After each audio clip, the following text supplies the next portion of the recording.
Assalamualaikum warahmatullahi wabarakatuh. Jumpa lagi dengan channel Suyep. Kali ini saya akan membawakan cerita horor yang berjudul Kisah Horor di Pesantren, karya Mbah Ngesot. Oke teman-teman, kita langsung ke ceritanya.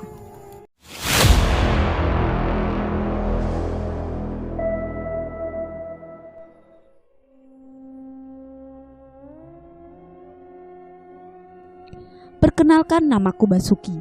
Sekitar pertengahan tahun 2006, aku melanjutkan SMP di salah satu pesantren modern. Sebenarnya aku tidak mau masuk pesantren, tapi ibulah yang bersikeras agar aku belajar ilmu agama di sana. Oh ya, perkenalkan juga teman SD-ku, namanya Hadi. Dia juga akan masuk pesantren yang sama denganku. Pagi sekali, mobil travel berhenti di depan rumahku. Ibu dari semalam sudah mengemas semua barang-barangku. Hanya ibu yang akan mengantar ke pesantren karena bapak sedang kerja di kota. Jadi mondok juga kau? Mang Damin, si sopir, menyeringai ke arahku. Jadi Mang? Ibu yang menjawab. Dia tergopoh-gopoh membawa koper yang berisi pakaianku. Seorang kondektur dengan siap membantu ibu, lalu memasukkan koper itu ke dalam bagasi mobil. Di dalam mobil, tampak Hadi sedang duduk dengan wajahnya yang kecut. Mungkin ia juga dipaksa untuk masuk pesantren. Sepanjang perjalanan, aku coba membayangkan seperti apa kehidupan di pesantren. Semuanya pasti akan berbeda. Aku harus mulai hidup mandiri. Aku tahu alasan terbesar ibu memasukkanku ke pesantren tak lain karena aku sangat manja. Mungkin dia ingin mengajarkan padaku bagaimana hidup yang sebenarnya kalau tanpa orang tua. 2 jam perjalanan, akhirnya mobil travel berhenti di sebuah gerbang pesantren yang terlihat usang. Kami disambut oleh para santri dengan senyum ramah. Mereka membantu ibu dengan membawakan barang-barangku. Siang Bu, atas nama siapa? Seorang wanita menyambut kami di depan kantor pondok. Basuki dan Hadi, jawab ibuku. Kamar anak kami di sebelah mana ya? Tanya ibunya Hadi. Perkenalkan, saya Ustazah Farihah. Jangan khawatir Hadi dan Basuki, nanti satu kamar ya, di kamar Assalam. Rudi. Dia memanggil salah seorang santri yang berpakaian rapi berdasi. Tolong antarkan tamu kita ke kamar Assalam ya, pinta Ustazah Farihah. Baik Ustazah, jawab santri itu. Ia lalu membawa kami semakin masuk ke lingkungan pesantren. Banyak sekali santri berlalu lalang membawa piring yang sudah terisi makanan. Tampaknya memang ini jam makan siang bagi santri. Yang membuat aku bingung adalah mereka semua berbicara bahasa Arab.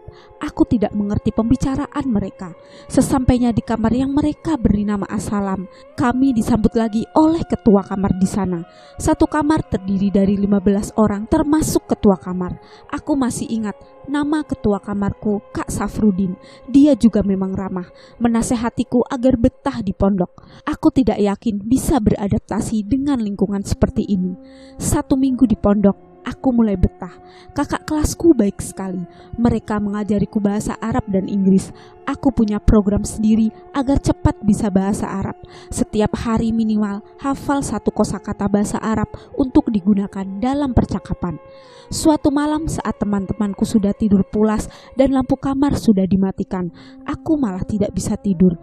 Kubuka pintu lemariku lalu mengambil sebuah kamus.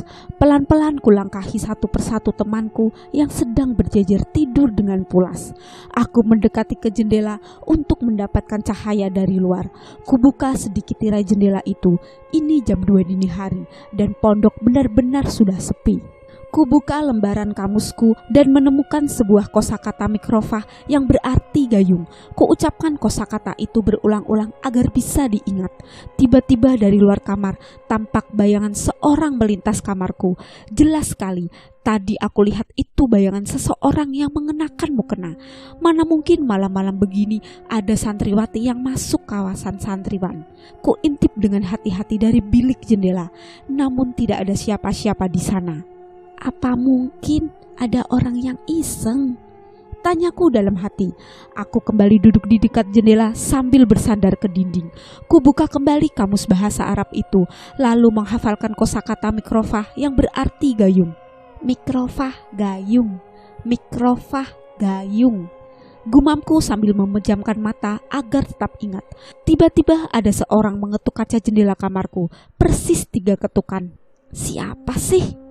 Aku kesal lalu membuka tirai jendela itu, tapi tetap tidak ada siapa-siapa. Tak lama berselang, perutku mulas, ingin buang air besar. Kuletakkan kamusku, lalu beranjak pergi ke toilet. Lokasi toilet ada di paling ujung gedung ini.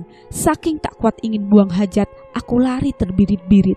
Toilet di pondok berbeda dengan toilet pada umumnya. Jadi, dalam satu ruangan ada 11 toilet yang berjejer dan hanya disekat dengan tembok yang tidak terlalu tinggi. Sehingga kalau jongkok, maka teman yang sedang buang hajat di sebelah kita bisa melihat kepalanya. Jadinya bisa buang hajat sambil ngobrol sama teman. Nah, malam itu aku langsung masuk ke dalam toilet dan buang hajat. Setelah selesai, aku baru sadar kalau emberku tidak ada gayungnya. Di samping kananku terdengar suara gemercik air dan bunyi gayung, tapi aku tidak dapat melihat orang tersebut. Mungkin saja dia sedang tertunduk. "Kak, aku boleh pinjam mikrofah nggak?" Tanyaku, kugunakan kosakata yang barusan kuhafalkan. "Boro-boro mikrofah, kepala aja nggak punya," jawabnya, dan jelas itu suara wanita. Aku berdiri melihat ke samping toilet itu. Benar saja, ada sosok tanpa kepala yang sedang jongkok di atas kloset.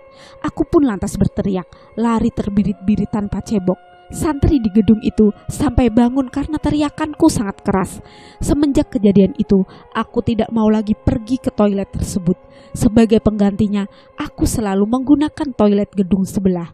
Cerita tentang hantu tanpa kepala menyebar luas ke semua santri.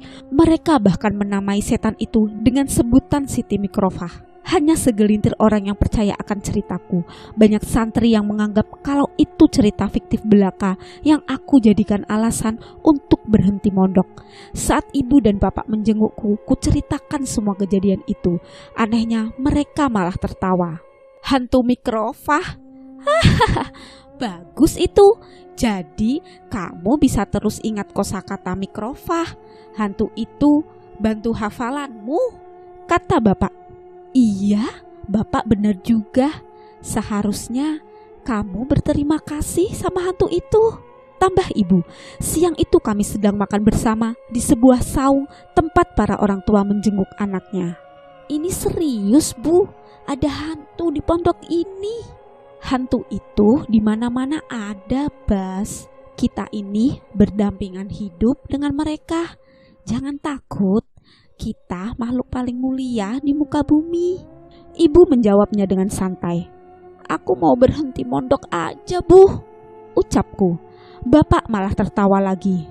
"Tuh kan, Bu, ujung-ujungnya minta berhenti." Boleh.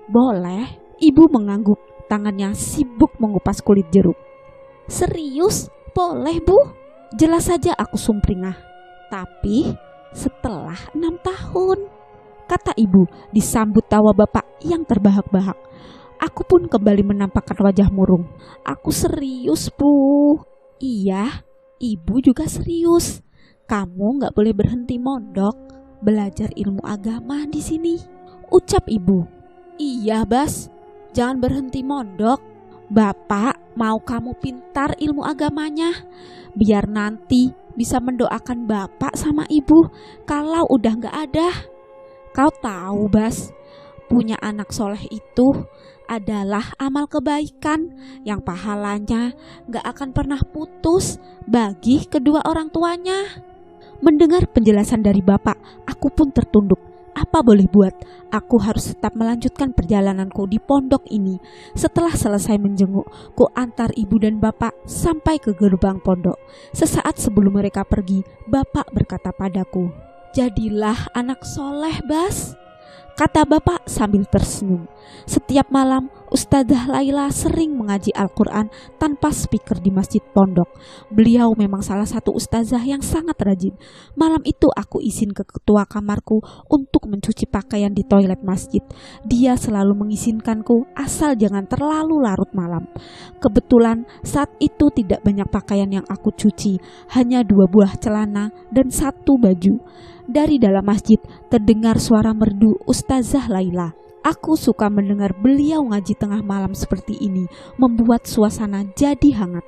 Selesai mencuci, ku bawa pakaianku ke belakang gedung. Namun di tengah perjalanan, aku bertemu dengan seorang wanita yang berjalan dengan santai sambil membawa Al-Quran. "Kebiasaan kamu nyuci baju malam-malam begini, Bas?" Itu jelas sekali Ustazah Laila. "Ustazah, bukannya tadi lagi ngaji ya di masjid?" "Orang saya baru mau ngaji." "Udah sana cepat, udah malam, tidur. Besok harus sekolah," suruh beliau. "Ustazah, sumpah tadi aku dengar suara ustazah lagi ngaji di masjid." Lalu suara itu terdengar kembali. Itu suara Ustazah Laila sedang membaca surat Al-Ikhlas. Suara itu bahkan terdengar sangat keras, terkesan membentak-bentak. "Tuh, itu suara ustazah." Kuletakkan ember yang berisi pakaian, wajahku kebingungan. Ustazah Laila mengerutkan dahi. Ia mendengarkan suara itu dengan seksama. "Astagfirullah." Ia lalu menghampiri sumber suara tersebut. Aku penasaran dan mengikutinya dari belakang. Dia masuk ke dalam masjid, lalu menyibakkan tirai pembatas barisan lelaki dan perempuan. Suara perempuan mengaji masih terdengar keras memenuhi ruangan masjid. Tapi tidak ada siapa-siapa di dalam sana. Walaupun aku dan ustazah sudah masuk ke dalam masjid, suara itu tidak mau berhenti. "Basuki, cepat pulang ke kamarmu," pinta Ustazah Laila. Malam itu benar-benar sangat menakutkan. Jin itu ada yang jahat, ada juga yang baik. Sebagian dari jin juga ada yang muslim. Ya bisa jadi apa yang kau dengar tadi di masjid itu adalah jin muslim. Jadi janganlah takut. Aku menceritakan kejadian semalam pada Ustadz Didi dan dia menanggapinya dengan santai. "Kamu jangan khawatir, jin itu tidak akan ganggu lagi." "Dari mana Ustadz tahu kalau dia gak akan ganggu lagi?" "Nanti malam Ustadz bicara sama jin itu," katanya. Aku terkagum-kagum mendengar pernyataan Ustadz Didi. Dia memang terkenal sebagai ustadz yang sakti. Itu baru segelintir kisah mengerikan yang pernah kualami di pondok. Yang paling aku ingat adalah tentang si Sandi. Dia adalah temanku satu kamar, asalnya dari Tangerang. Dia anak yang misterius, pendiam, dan punya tatapan yang mengerikan. Nanti akan kuceritakan tentang anak menakutkan itu dan bagaimana dia menjadi penyebab kesurupan massal. Namanya Sandi. Dia itu pendiam, berbicara seperlunya saja dan memisahkan diri dari santri lain. Di pondok biasanya kami makan bersama dan saling berbagi lauk pauk. Namun lain halnya dengan Sandi. Dia selalu makan sendirian di depan lemarinya. Yang dia makan pun hanya nasi putih dan garam. Padahal dapur pondok menyediakan lauk pauk yang beragam. Aku juga heran, hampir semua pakaian Sandi berwarna putih. Pakaian di lemarinya yang berbeda warna hanya baju pramuka, celana hitam, dan batik sekolah. Aku tidak paham apa maksud dari pakaiannya yang serba putih itu, dan juga punya batu berwarna putih yang ukurannya sekepalan tangan. Batu itu selalu ia bawa kemana-mana. Kadang ada saja temanku yang iseng membicarakan batu milik Sandi. Katanya itu batu berhala dan harus dimusnahkan. Aku sendiri sih tidak berani berkata macam-macam tentang batu itu, karena aku yakin itu bukan batu sembarangan. Hal itu terbukti. Pernah suatu ketika pondok dilanda penyakit bisul. Banyak santri yang bisulan dan yang terparah adalah Hadi, teman SD-ku. Dia punya bisul di bagian bokong sebelah kanan, sehingga kalau dia lagi di kelas, posisi duduknya pasti miring. Semakin lama bisulnya Hadi semakin membesar dan bengkak, tapi anehnya tak kunjung pecah. Di saat genting seperti itu datanglah Reno. Dia anak kamar sebelah yang katanya bisa memecahkan bisul dengan alat yang ia buat sendiri. Cara kerja alat itu sederhana, semacam alat bekam, hanya saja menggunakan gelas kaca. Ia juga menggunakan koin yang dibungkus dengan kertas untuk menyulut api. Hadi malam itu tidak bisa tidur, bokongnya terasa panas seperti terbakar. Aku gak tega melihatnya. Akhirnya aku panggil Reno untuk membantu si Hadi. "Kau tenang Di, gua ini profesional. Anak kamar lantai 2 aja sembuh semua sama gua. Allah yang menyembuhkan, Ren," potongku. "Iya, maksud gua itu," kata Reno. "Udah jangan banyak omong, cepet pecahin bisulnya," sergah Hadi sambil meringis. Reno menggulung lengan bajunya, dia lalu menyibakkan sarung Hadi. Tampaklah bisul yang memerah dengan titik hitam di puncaknya. Reno menggelengkan kepala. Udah parah nih. Ia meletakkan koin yang dibungkus kertas menyerupai sumbu, lalu meneteskan minyak tanah pada kertas tersebut. Lengan kanannya merogoh korek api di kantong celana. Dinyalakannya sumbu tersebut, seketika api berkobar di atas bisul Hadi. Lengan kanan Reno meraba-raba. Gelas mana gelas? Reno panik. Gelas apa? Tanyaku balik. Gelas gua. Dia semakin panik lantaran api tambah besar. Lu dari tadi gak bawa gelas kok, sergahku. Dan ternyata dia memang lupa bawa gelas. Api semakin membesar. Hadi berteriak kepanasan. Tolongin gua. Wajahnya merah seperti akan menangis. Gayung, pakai gayung aja. Kuserahkan gayung pada Reno. Dia langsung menutup kobaran api itu dengan gayung. Tapi bukannya padam, malah gayung itu terbakar. Keadaan semakin kacau dan tiba-tiba ada seseorang yang melemparkan batu ke arah Hadi. Itu batu berwarna putih. Api langsung padam. Bisul Hadi pecah seketika. Kamu gak apa-apa. Sandi menyentuh pundak Hadi. Tampak wajah Hadi berkeringat, napasnya tersengal-sengal. Ia sangat ketakutan sehingga tidak bisa menjawab apapun. Sandi lalu mengambil kembali batu putih miliknya. Reno, lain kali hati-hati ya, kata Sandi sambil menatap Reno yang masih terlihat panik. Kejadian itu membuatku yakin kalau batu yang dimiliki Sandi ada penunggunya. Bukan sekali dua kali aku dan teman-teman kamar mendengar suara aneh dari dalam lemari Sandi. Batu itu seperti bergetar, mengeluarkan suara gaduh dari dalam lemari. Tapi tak ada satupun yang berani menegur Sandi, termasuk ketua kamarku. Dia diam saja, pura-pura tidak mendengar suara itu. Tampaknya dia memang tidak mau bermasalah dengan si Sandi. Tengah malam aku terbangun karena mendengar suara tawa dua orang yang seperti sedang bermain. Suara itu berasal dari balik lemari dekat dengan pintu. Saat aku hendak bangun, seseorang menggenggam tanganku. Itu Hadi yang tidur di sebelahku. Ternyata dia juga terbangun. Jangan. Hadi menggelengkan kepala. Itu siapa? Bisikku. Sandi. Sama siapa? Tanyaku lagi dengan suara pelan. Gak tahu. Udah dari tadi dia ketawa-ketawa gitu. Karena penasaran, aku melepas genggaman Hadi lalu mengendap-endap ke lemari dekat pintu. Dari celah lemari itu, kulihat Sandi bermain dengan anak kecil, umurnya sekitar 6 tahunan. Siapa dia? Tanyaku dalam hati. Saat aku sedang serius mengintip tingkah mereka, tiba-tiba saja anak kecil itu menoleh ke arahku sambil tersenyum. Dia lalu menunjuk ke arahku. Segera aku kembali ke tempat tidur sebelum si Sandi mengetahuinya. Keesokan harinya, kulaporkan kejadian itu pada ketua kamar. Sayangnya tidak ditanggapi.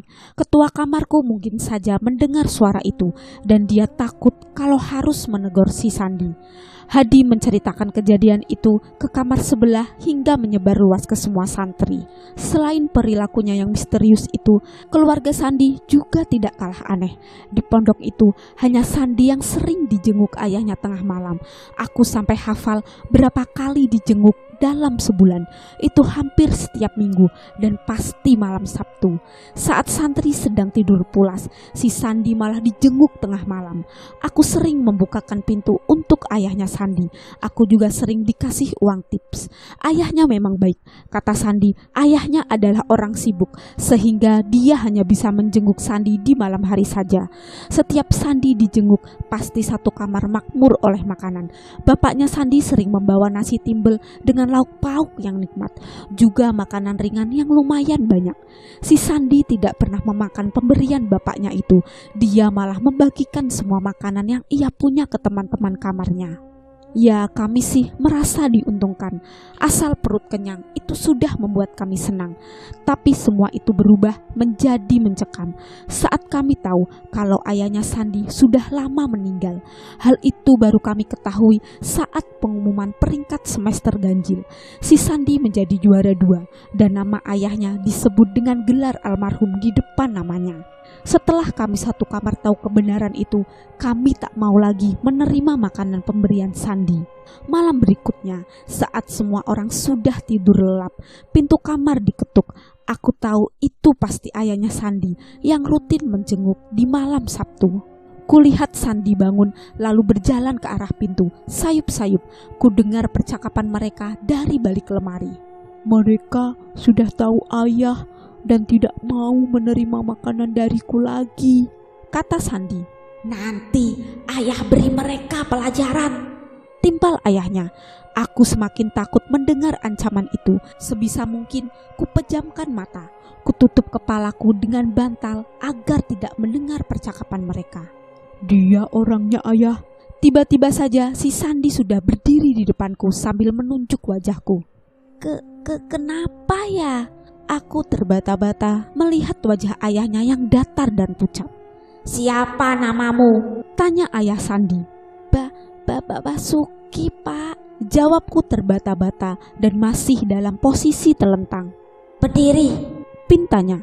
Kuturuti perintahnya. Ragu-ragu aku berdiri sambil tertunduk. Aku tidak berani menatap wajah ayah Sandi yang mengerikan itu. Pegang lenganku. Dia menjulurkan lengan kanannya. Perlahan ku pegang lengannya itu. Ada denyut nadi? Tanyanya. Aku mengangguk. Padahal aku tidak merasakan sedikit pun denyut nadi di pergelangan tangannya. Aku masih hidup. Jangan menakut-nakuti temanmu. Kasihan Sandi. Lanjutnya. Baik, Pak. Maafkan saya. Aku minta maaf, padahal aku sama sekali tidak merasa bersalah.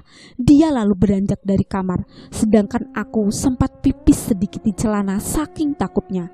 Aku tidak akan pernah lupa kejadian mengerikan itu.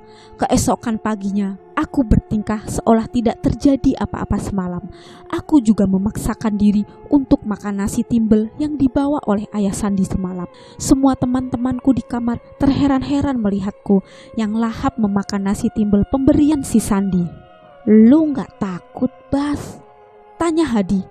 Enggak, ini makanannya enak kok. Lu mau? Kusodorkan nasi timbel itu. Enggak, gua gak berani. Itu tuh makanan yang dibawa sama orang yang udah. Udah apa? Tiba-tiba Sandi ada di belakang Hadi. Ia menatap Hadi dengan tatapan tajam. Udah, itu udah. Hadi salah tingkah. Udah menjenguk lu, Sandi? Jawabku dengan santai. Iya, itu maksud gua. Hadi membenarkan posisi pecinya. Dia masih terlihat gugup sekaligus takut. Enak gak makanannya? Sandi melirik ke nasi timbel yang sedang aku makan. Wah, gila sih, ini enak banget.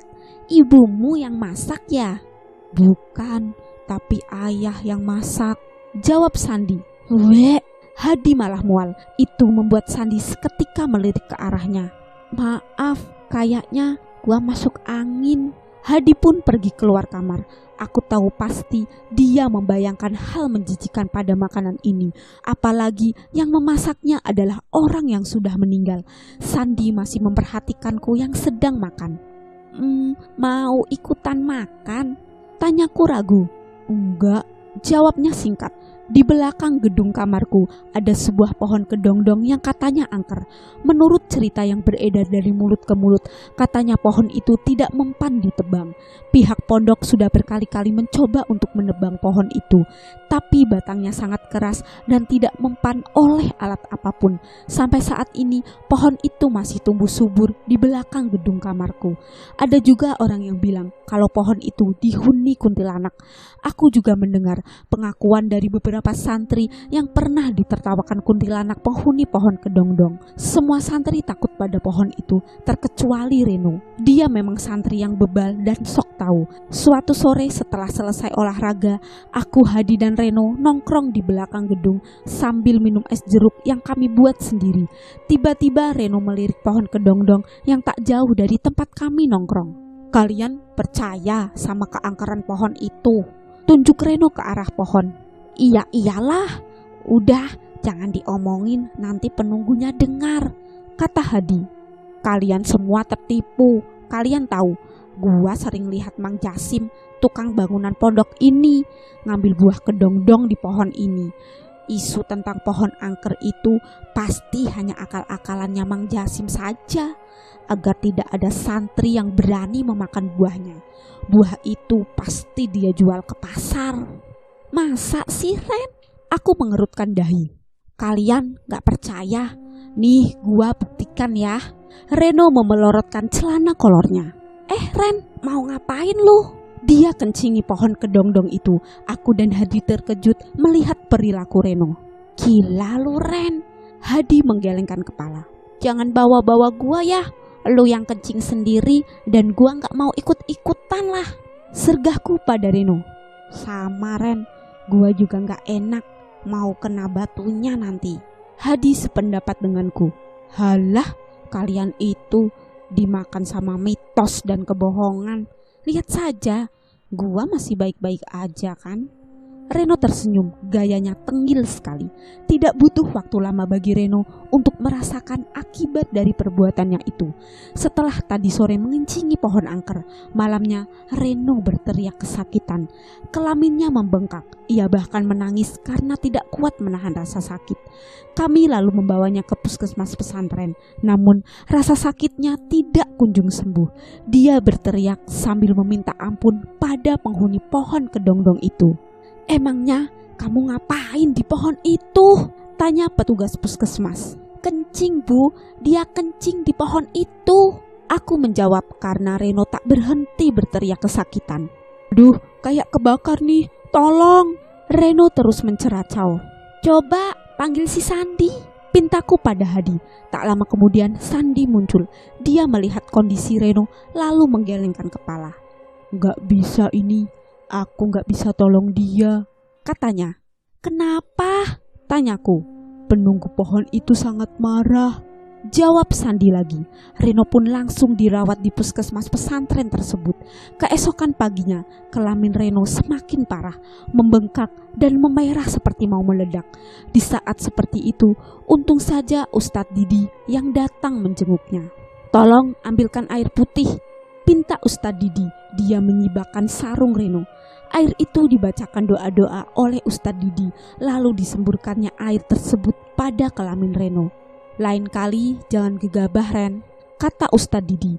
Ia lalu menutup kembali sarungnya Reno. Beberapa hari kemudian Reno akhirnya sembuh. Dia tidak lagi berani mempermainkan pohon kedongdong itu. Bahkan Reno tidak mau lagi diajak nongkrong bareng di sana. Di belakang pondokku ada sebuah sungai besar. Kalau musim hujan, airnya akan naik sampai masuk ke komplek pondok.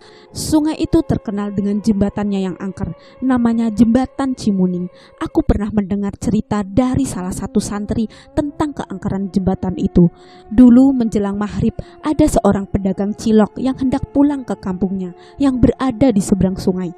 Namun di tengah-tengah jembatan itu tiba-tiba muncul sekawanan anak kecil dari semak-semak. Mereka menghampiri pedagang cilok itu sambil membawa uang 10 ribuan. Mang, beli mang. Ada 10 orang anak yang mengerumuni si pedagang cilok.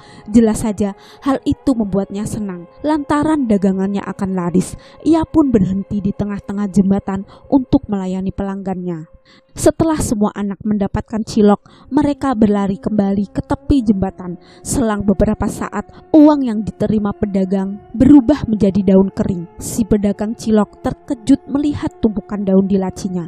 Lalu dari ujung jembatan, tampak anak-anak kecil itu muncul lagi. Kali ini wajah mereka penuh dengan darah dan mulutnya juga bertaring. Bajunya kumal, kedua matanya merah menyala. Mereka membawa lembaran daun menghampiri si pedagang cilok. Mang, beli lagi, Mang. Panggil anak-anak kecil itu membuat pedagang cilok lari terbirit-birit. Cerita tentang keangkeran jembatan itu semakin sudah melegenda. Yang aku heran adalah akhir-akhir ini si Sandi sering mendatangi jembatan itu tanpa sepengetahuan pengurus pondok. Usai maghrib, para santri pergi ke beranda kamar masing-masing untuk mengaji Al-Quran. Tapi si Sandi malah pergi ke jembatan itu. Karena penasaran, aku dan Hadi mengikuti dia dari belakang. Sepanjang perjalanan, si Sandi tampak mengobrol sendirian. Seperti ada makhluk halus yang yang menemaninya. Akhirnya kami tiba di ujung jembatan Cimuning. Sandi duduk di ujung jembatan itu. Ia seperti sedang menunggu seseorang. Aku dan Hadi bersembunyi di balik pepohonan. Tak lama kemudian Sandi tersenyum seperti melihat kedatangan seseorang yang ditunggunya. "Hadi, lu dengar itu?" bisikku. "Iya, ada yang bersiul," jawab Hadi. "Lihat itu," tunjukku. Apa yang kami lihat benar-benar membuat kami terkejut sekaligus merinding. Sandi memang tidak seharusnya ada di pondok pesantren ini. Dia tidak sama seperti kami, atau mungkin dia bukan manusia seperti kami. Kulihat ada seorang wanita menghampiri Sandi. Yang membuatku terkejut adalah kedua kaki wanita itu melayang. Dia mengenakan baju warna merah dan kain batik. Aku dan Hadi terkejut bukan main. Sandi dibawa oleh wanita itu berjalan ke tengah jembatan. Aku hendak mengikutinya, tapi si Hadi menahan tanganku. "Mau kemana?" tanyanya. "Ngikutin si Sandi," jawabku. "Jangan, terlalu berbahaya," kata Hadi. "Tapi kalau dia hilang gimana?" tanyaku lagi. "Kita lapor ketua kamar aja," Hadi memberi saran. "Ya sudah, ayo pulang," kataku. Kami pun pergi dari sana. Sesekali aku menoleh ke belakang. Dari kejauhan masih terlihat punggung Sandi yang semakin menjauh dibawa oleh wanita misterius itu. Sesampainya di beranda kamar, aku menceritakan apa yang kulihat di jembatan Cimuning. "Sandi, Kak, Sandi dibawa setan," kataku sambil mengatur napas. "Hah? Dibawa setan?" kata ketua kamarku. "Iya, Kak. Ayo selamatkan dia," ujar Hadi. "Apaan sih? Kalian jangan mengada-ngada ya. Itu si Sandi lagi ngaji," kata ketua kamar kami sambil menunjuk ke arah kanan. Dan benar saja, kulihat Sandi sedang hikmat mengaji di beranda kamar. Dia menoleh ke arahku dengan tatapan datarnya. "Tapi Kak, sumpah demi Allah, aku lihat si Sandi tadi dibawa sama wanita misterius di jembatan," kataku mencoba untuk meyakinkan ketua kamar. "Iya, itu wanita kakinya melayang, Kak," tambah Hadi. "Hati-hati sama yang kalian lihat." Sandi berdiri dan menatap ke arah kami berdua. Tatapan itu selalu membuatku takut. "Emang kenapa?" tanyaku. "Yang kalian lihat itu setan," bentak Sandi. Aku seketika merinding. Tak lama berselang, tiba-tiba terdengar suara gaduh dari lantai 2. Semua santri di lantai bawah pun seketika menutup Al-Qur'annya. Mereka berhamburan naik ke lantai 2 untuk mencari tahu apa yang sedang terjadi. Aku pun penasaran, lalu ikut naik ke lantai 2. Sesampainya di sana, kusaksikan seorang santri yang sedang kesurupan. Dia mengamuk sendiri. Tak ada yang berani mendekatinya. Mulutnya terus menceracau tidak jelas. Tingkahnya menjadi semakin aneh. Kedua tangannya bersidegap. Dia lalu melompat-lompat seperti pocong sambil tertawa dengan suara keras. Jelas sekali itu bukan suaranya. Kalau didengarkan, itu seperti suara lelaki yang sudah lanjut usia. Santri itu terus-terusan melompat ke sana ke sini. Kedua matanya melotot. "Kalian lihat, tak ada lagi di dunia ini yang bisa menyelamatkan kalian. Kalian akan disesatkan." Kata-kata itu keluar dari mulutnya disambut dengan tawanya yang terbahak-bahak. Saat orang-orang berkerumun menyaksikan kesurupan itu, secara tidak sengaja aku melihat Sandi mengintip dari jendela kamar. Dia malah tersenyum melihat kesurupan itu. Aku heran kenapa dia malah kelihatan senang. Sandi tampak tersenyum melihat orang kesurupan. Entah apa yang dia pikirkan. Aku terus memperhatikan tingkah si Sandi. Tiba-tiba kedua bibirnya bergerak-gerak sambil menatap ke arah santri yang sedang kesurupan itu. Santri itu tiba-tiba melirik ke arah si Sandi. Kemudian ia tertawa terbahak-bahak. Aku tidak tahu apa maksudnya. "Sandi, cukup!" teriakku, membuat semua santri yang berkerumun menoleh ke arahku, termasuk si Sandi. Aku yakin itu semua pasti ulah si Sandi. "Kenapa?" tanya Sandi. "Elu pasti yang bikin dia kesurupan," aku membentaknya. Jujur, aku tidak tahan lagi dengan semua ini. Sandi tidak bisa dibiarkan. Dia harus keluar dari pondok ini. "Saya nggak paham maksud kamu, Bas," ujar Sandi dengan nada datarnya. "Jangan ngeles lu ya," Kurenggut kerah bajunya. Para santri menahanku agar tidak berkelahi, tapi aku berhasil menonjok wajahnya. "Gua gak takut sama lu, Sandi. Gua gak takut," teriakku. 5 orang santri menyeret tubuhku dengan paksa menjauh dari si Sandi. "Bangsat lu," umpatku, tapi si Sandi hanya tersenyum dingin ke arahku. Semenjak saat itu, aku dipindahkan ke gedung sebelah agar tidak berkelahi lagi dengan Sandi. Suatu malam, sekitar jam 2 dini hari, aku bangun untuk sholat tahajud. Anehnya, dari kejauhan, ku dengar sayup-sayup suara rombongan orang mengucapkan kalimat tauhid. Aku heran, siapa orang-orang itu? La ilaha illallah, la ilaha illallah, la ilaha illallah, la ilaha illallah. Suara gemuruh itu semakin mendekat. Pelan-pelan aku mengintipnya dari balik tirai jendela.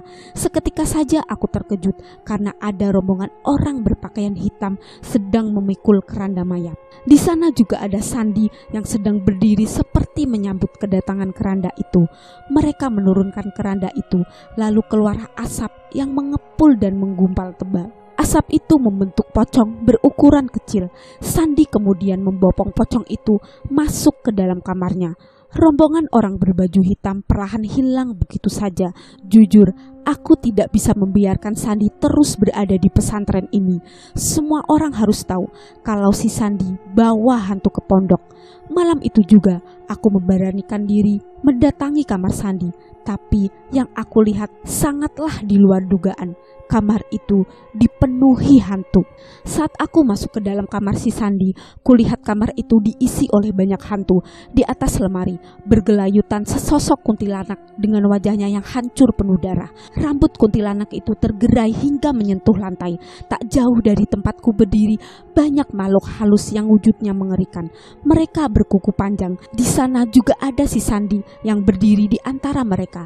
Aku pun berteriak pada si Sandi, "Sandi, lu harus keluar dari pondok ini. Lu gak bisa tinggal di sini." Dia malah tertawa. Suaranya menggema dan itu seperti suara orang dewasa. Sesaat kemudian, entah kenapa, tiba-tiba tubuhku seperti terseret paksa mendekat ke arah si Sandi. Ia lalu mencekik leherku. Aku meringis sambil berkata, "Istighfar Sandi, lepasin gua." Ia seperti tidak peduli, malah mencekik leherku dengan semakin kuat, sehingga aku kesulitan untuk bernapas. Entah apa yang terjadi selanjutnya, aku tidak tahu. Tubuhku lemas, napasku tercekat di tenggorokan, aku hilang kesadaran. Keesokan paginya, aku pun siuman. Kudapati diriku terbaring di dalam ruangan puskesmas pesantren. Dari luar, sayup-sayup terdengar 2 orang yang sedang ngobrol satu sama lain. Aku mengenali suara itu. Tak lain mereka adalah Kak Opan, ketua kamarku yang baru, dan Ustadz Didi. Tak lama berselang, mereka berdua masuk ke ruangan tempatku dirawat. "Semalam kamu nyekik leher kamu sendiri, Bas," kata Kak Opan. "Apa kamu punya kebiasaan tidur sambil berjalan?" tanya Ustadz Didi. "Enggak Ustadz, semalam aku banyak melihat kejadian aneh. Aku bingung ngejelasinnya gimana," kataku, lalu tiba-tiba kepalaku terasa sakit. "Sudah, kalau gitu kamu istirahat aja dulu," ujar Ustadz Didi. Aku harus mencari cara agar bisa meyakinkan semua orang yang ada di pondok ini kalau si Sandi punya banyak teman gaib. Dia tidak boleh tinggal di pondok ini lagi. 2 minggu kemudian, ada pelantikan pramuka di pondokku. Semua santri berkemah di lapangan sepak bola yang lokasinya tidak jauh dari pondok. Aku satu tenda dengan Hadi dan teman-teman lainnya. Disinilah aku mengalami kejadian mengerikan. Tengah malam, aku terbangun karena pengen pipis. Segera aku keluar dari tenda dan lari ke semak-semak untuk buang air kecil.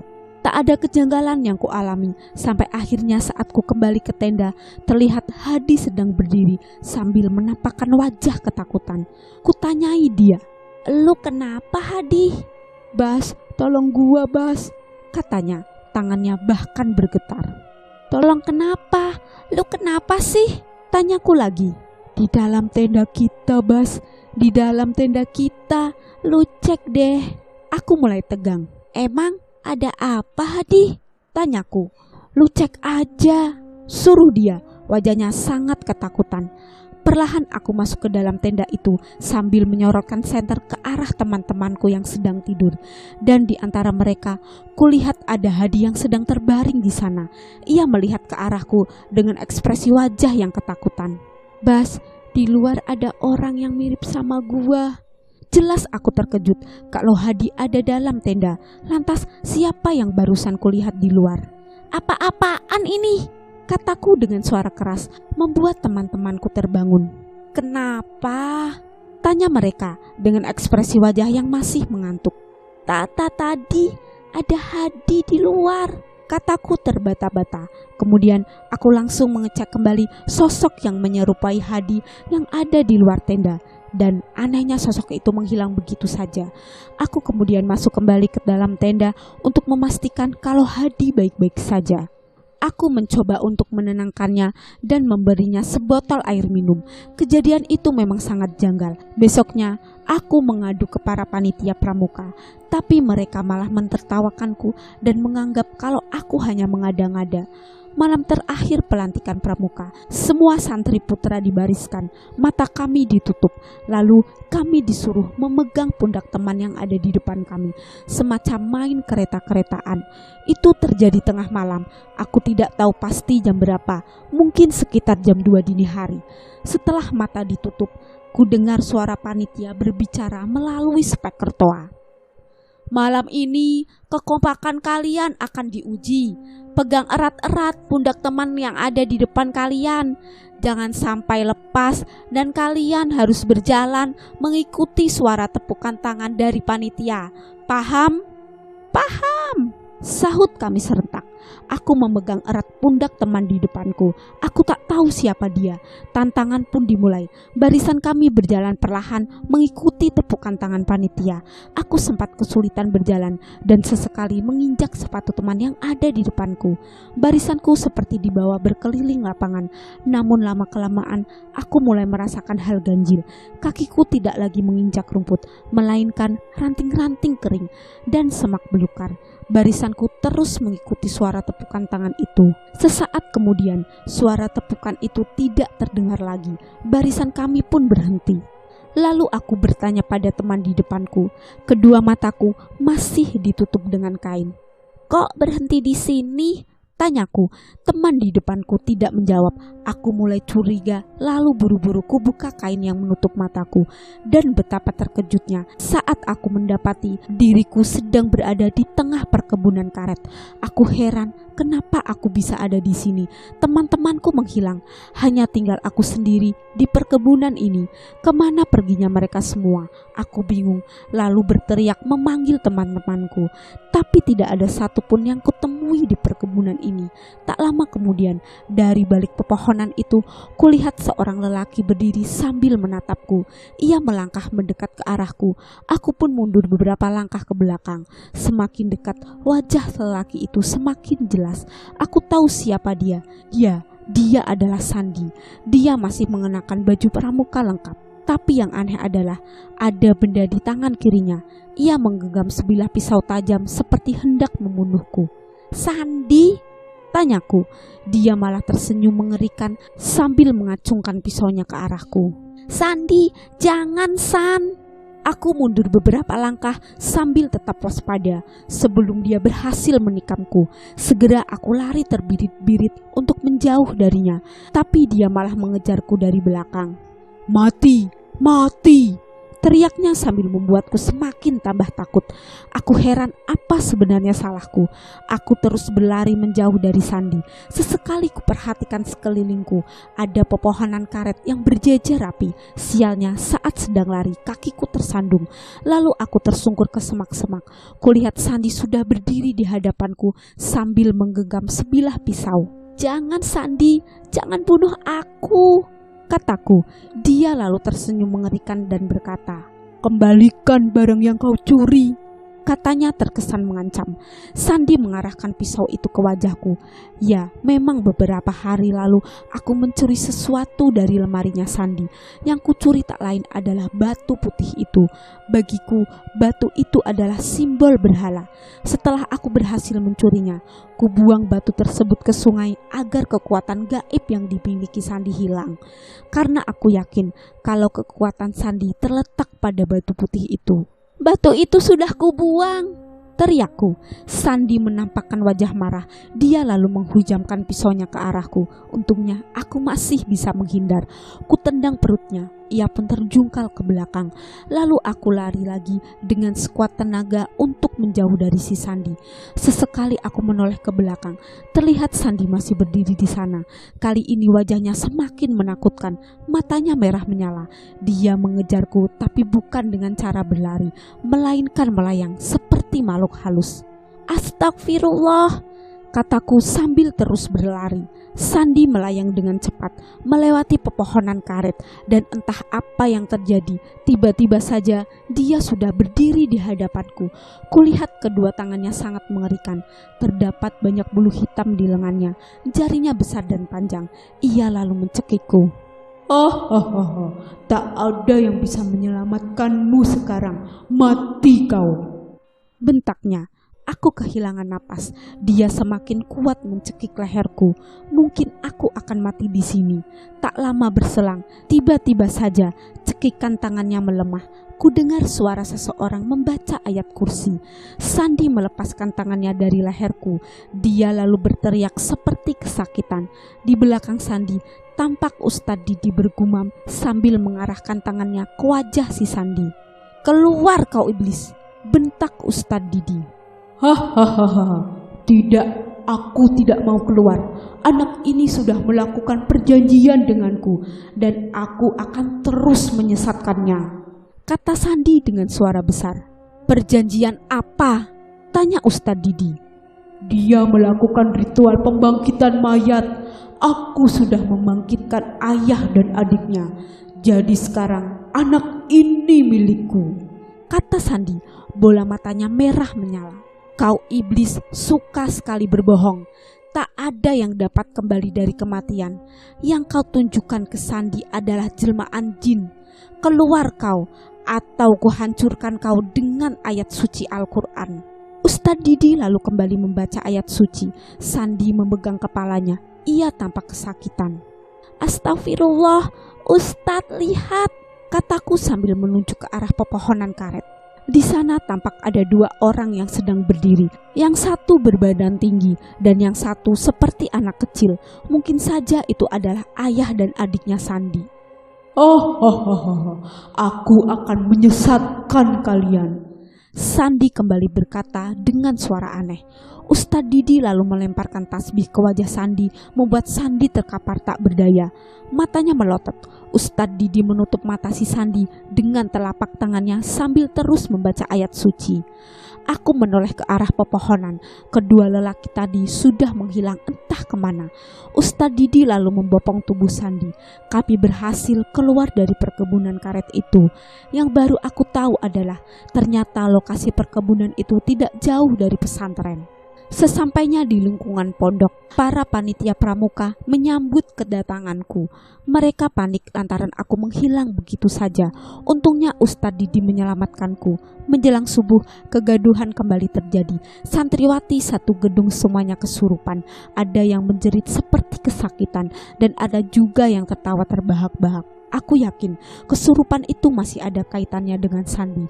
Kesurupan itu terjadi selama 1 jam hingga akhirnya mereka sembuh satu persatu. Keesokan harinya Sandi dijenguk oleh ibunya. Aku dipanggil untuk menghadap pimpinan pondok karena aku menjadi korban malam itu. Semenjak kematian ayah dan adiknya, Sandi memang sering bertingkah aneh, Pak Yai. Seperti ada yang menempeli tubuhnya. Saya sudah bawa dia ke tempat ruqyah, tapi tidak juga sembuh. Makanya saya masukkan ke pesantren. Siapa tahu di pesantren dia bisa sembuh. Pak Kiai mengangguk-ngangguk. "Ibu jangan khawatir, nanti biar kami yang urus Sandi," Ustadz Didi juga kemarin sudah meruqyahnya, kata Pak Kiai. Sandi harus diberi perhatian khusus di pondok ini, Pak Yai. Aku khawatir jin itu datang lagi dan masuk ke tubuh Sandi, kata Ustadz Didi. Tenang saja, kalau Sandi rajin sholat dan mengaji, insya Allah jin tidak akan mengganggu dia lagi. Yang terpenting adalah membentengi diri sendiri, ujar Pak Kiai. Sandi hanya diam saja, wajahnya terlihat pucat. Kemudian ibunya berkata, saya mau bawa Sandi pulang dulu Pak Yai, nanti saya antarkan ke pondok lagi. Silahkan Bu, tapi ada baiknya jangan lama-lama, nanti dia ketinggalan pelajaran, ujar Pak Kiai. Sandi pun dibawa pulang oleh ibunya. Jujur, aku merasa lega karena setidaknya pondok ini bebas dari teror si Sandi. Namun, ternyata Sandi tidak pernah kembali lagi ke pondok. Tidak ada kabar darinya, hingga akhirnya pihak pondok mencoret namanya dari daftar peserta didik. Sandi memang sudah tidak ada, tapi bukan berarti aku tidak mengalami kejadian janggal yang tidak kalah mengerikan. Menginjak kelas 2 SMA, aku mengalami kejadian mengerikan lagi. Saat itu, setiap santri yang sudah menginjak kelas 2 SMA akan diberi jadwal untuk menjadi penjaga pondok di malam hari. Kebetulan malam itu bagian aku yang berjaga, semacam ronda. Saat sedang berjaga tengah malam, tiba-tiba perutku lapar. Kebetulan waktu itu kulihat lampu dapur umum sudah menyala. Kulirik jam tanganku, sudah jam 3 dini hari. Dan di dapur itu pasti petugas dapur umum yang sedang memasak untuk sarapan santri nanti pagi. Jelas saja aku senang dan langsung mendatangi dapur umum itu. Siapa tahu ada makanan yang sudah matang. Aku bisa meminta sesuatu yang bisa kumakan pada ibu penjaga dapur umum. Setibanya di sana, tampak 2 orang wanita sedang memasak sesuatu. Bu, ada makanan? Tanyaku. Oh, ada, kebetulan sekali, kata ibu dapur sambil membukakan pintu. Dia lalu menyerahkan tempe goreng dan sepiring nasi padaku. Aku makan dengan lahap sampai perutku kenyang. Setelah itu aku langsung pamit. Namun baru saja 3 langkah dari pintu dapur, lampu dapur seketika padam dan pintu tertutup dengan sangat keras seperti dibanting. Karena penasaran, aku periksa jendela dapur itu sambil menyorotkan cahaya senter. Dan anehnya, tidak ada siapa-siapa di dalam dapur. Padahal jelas-jelas tadi ada 2 orang yang sedang memasak. Aku pun lari terbirit-birit menjauh dari dapur umum. Selesai. Oke teman-teman, sekian cerita dari saya. Wassalamualaikum warahmatullahi wabarakatuh. See you next time. Bye.